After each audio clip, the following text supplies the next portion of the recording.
The CRock out loud. If you really want more, scream it out louder. Leave it on the floor. Bring out the fire and light it up. Take it up higher. Gonna push it to the limit, give it more. Watch me as I dance under the spotlight. Listen to the people screaming the more and more. 'Cause I create the feeling that keep them coming back. Yeah, definitely. You guys are on? We're on right now? Yeah. I don't believe you. You're on. Anyway.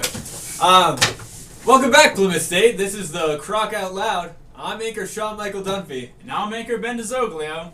And here's what's happening in your world. Yeah. Your world. On Wednesday, March 30th, 2011, Wiz Khalifa and Lady Gaga announced their engagement at Hollywood hotspot Ladue. The couple shared that they have secretly been dating for over a year now, and were no longer able to keep their poker faces about the matter.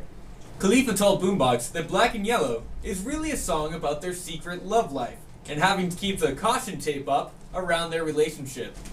The couple is sorry to have kept their relationship from their fans, and as a gift, the two will perform the remainder of their 2011 shows as a duo. This will include the Spring Fling concert that Wiz is scheduled to perform at Plymouth State University on May 7th. Due to the addition of Lady Gaga in the lineup, even more security and police will be added to this year's Spring Fling force.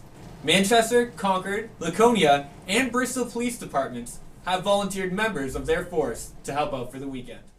That's sure gonna be one bad romance, Sean. It sure is, Ben. In other news... Oh, Read this. Can we get some of the prompter? I've just been handed an urgent story.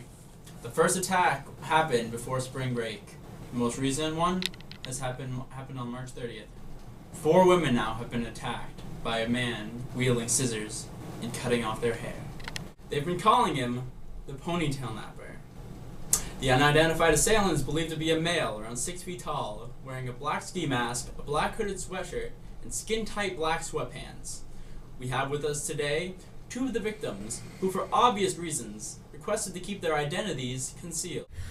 I was just walking home from a friend's house at 3:30 in the morning, and there were those little blue boxes everywhere, but apparently there weren't enough of them because he just jumped out of the woods, and all of a sudden he was running away with my ponytail. Local authorities have opened an investigation on the assailant, but have no leads.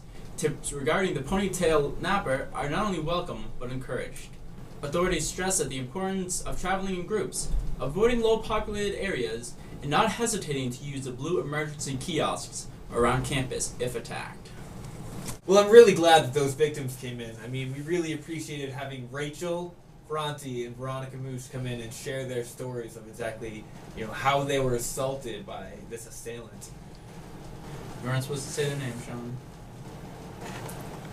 In other news, as of March 31st, 2011, synthetic cannabinoids will be illegal in the state of New Hampshire. This fake pot, sold under the brand names Spice, K2, Red X Dawn, and often labeled as herbal incense, has been legal in the United States since it was introduced in the early 2000s. Smoking this synthetic drug gives a legal marijuana-like high because of the chemicals used to create THC imitations found in natural marijuana. The DEA met and used its emergency scheduling authority on March 1st, 2011 to change the law regarding synthetic cannabis. The law passed shortly after, with states having varying dates of when the law will go into effect. New Hampshire chose to adopt the law beginning on March 31st. Officer Jen Frank of the University Police Department wants students to be aware that these substances are now illegal and therefore should be treated as such. Students found in possession of this synthetic marijuana will be subject to the same penalties as if they'd been caught with natural marijuana. We actually brought into the studio a member of PSU who has tried K2. Ben, a few words for us. It was pretty good. It was strawberry flavor. Strawberry flavored K2. What will these kids think up next? Speaking of drugs, to our next story. This May, be prepared for torpedoes of the truth to be thrown your way by Charlie Sheen as he graces the PSU undergraduate commencement ceremony. Sheen confirmed the event via his Twitter account, in which he stated, "What's college?"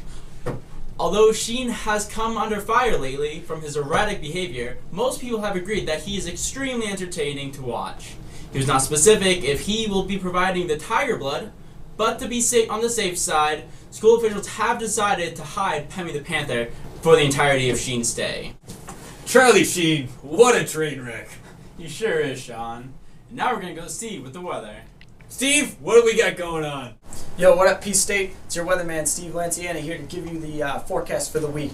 Look, we got this snowstorm coming in here on April Fool's Day, and this is no joke. I mean, we are getting snow for show, and it is going to snow, and we're going to get feet upon feet. And if you're lucky enough to get out your door, then you're lucky enough. But look, Mount Washington is forecast to erupt in the next month or so. So what's actually going to happen is town officials are saying that we're going to use the snow as a barricade so that the lava doesn't destroy all the towns, except for Keene. So if you live in Keene, sorry, but hey. Anyway, we're asking that anybody here on campus that has shovels, especially those of you in the student apartments, we know your CAs and Res Life over there provided each apartment with a shovel. If you could help donate shovels and even some manpower to get some barricades going so we can block that lava, we can all make it through this and we will live on for Plymouth. So then, hey, there'll be another clock, so let's do it. Until next week, hopefully, if we survive, we'll see you later. Thanks, Steve. Well, I'm not gonna do my homework. In other regards to the terrible weather around Plymouth, in response to the flooding that occurred mid-March, PSU will be launching its fall 2011 moat campaign. The moat campaign will call for 20-foot wide moat dug around the ice arena and lower parking lots. The rain and mountain runoff in March caused a substantial flood in the ice arena. The cost of water damage done to lower levels of the brand new ice arena, as well as adjacent parking lots, was estimated over $10,000 in repair. The moat will be roughly 25 feet wide and will completely surround the arena. The pitch of the moat will redirect the runoff away from the base of the building and into the Pemigewasset River. There was much debate about over who would fund the $1.2 million moat project. It was initially suggested that the cost of tuition be raised $2,000 per student. In order to dodge raising tuition, Dean of Academic Affairs, Donald Zare, suggested that the idea of using labor of first year and sophomore students in exchange for college credit would be a suitable idea. I'm sure those first years and sophomores won't mind pitching in to earn some credit. Speaking of physical labor, to sports.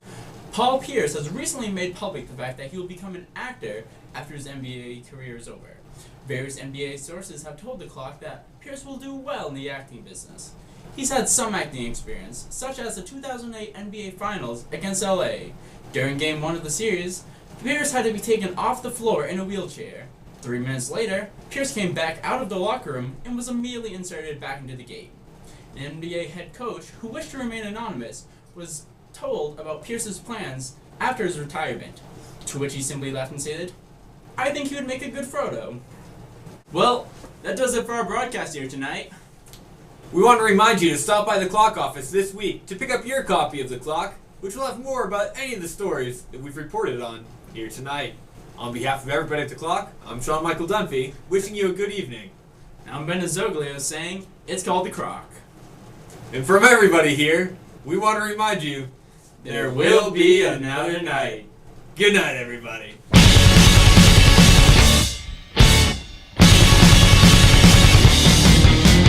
Every new day is a gift, it's a song of redemption. Any expression of love is a way to return.